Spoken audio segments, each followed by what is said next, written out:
Hello guys, back to my channel.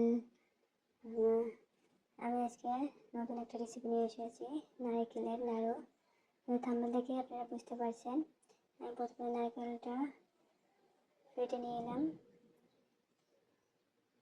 দেখেন guys, কি সুন্দর, অনেক পুরো নারকেলটা কুড়ায় নিছি, অনেক সুন্দর দেখাচ্ছে। এখন আমি জাল করে নেব। নারকেলগুলো ফ্রাই প্যানে দিয়ে দিলাম, দিয়ে আমি গুড়টা দিয়ে দেবো। আমি এখানে তরল গুড় ইউজ করবো,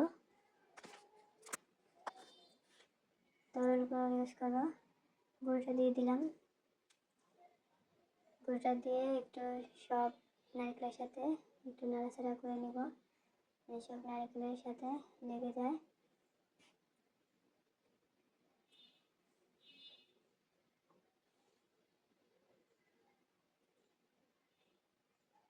আমি নেড়ে নিলাম, এখন জাল করে নেব। আমি চুলাইতে বসাই দিয়েছি কড়াই, পরবর্তী নাড়তে হবে।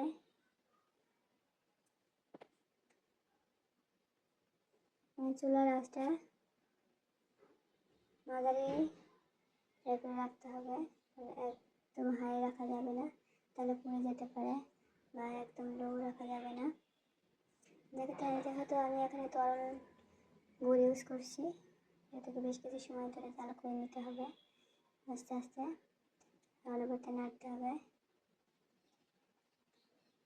আমি বেশ কিছু সময় ধরে জাল করে নিয়েছি। আমি এখন এলাচ গুঁড়া দিয়ে দিলাম একটু। এলাচ গুঁড়া দিলে সেন্টটা অনেক সুন্দর আসে।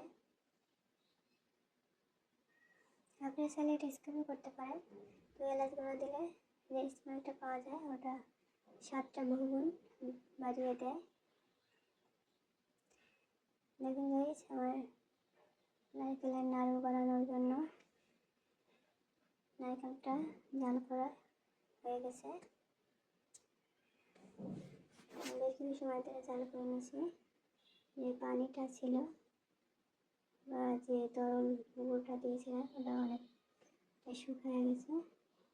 আর একটু জাল করে নেব, নাড়াচাড়া করে নেব, তারপর আমি নাড়ু বানাবো।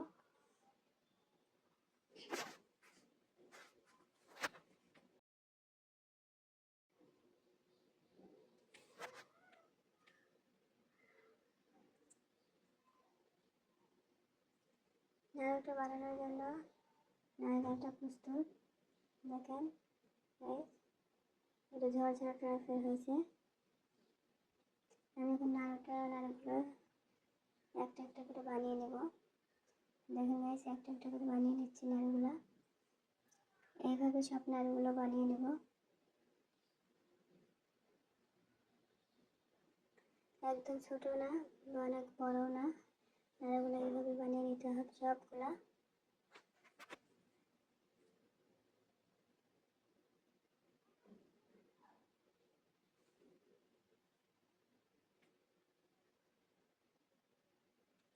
আরেকটা নাড়ু বানিয়ে নিলাম।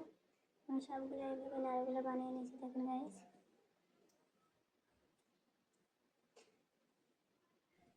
আমার চ্যানেলের রেসিপিগুলো যদি ভালো লেগে থাকে আপনাদের, তাহলে রিকোয়েস্ট করবো লাইক করলে ও শেয়ার করে দেওয়ার জন্য। ওকে, আল্লাহ হাফেজ।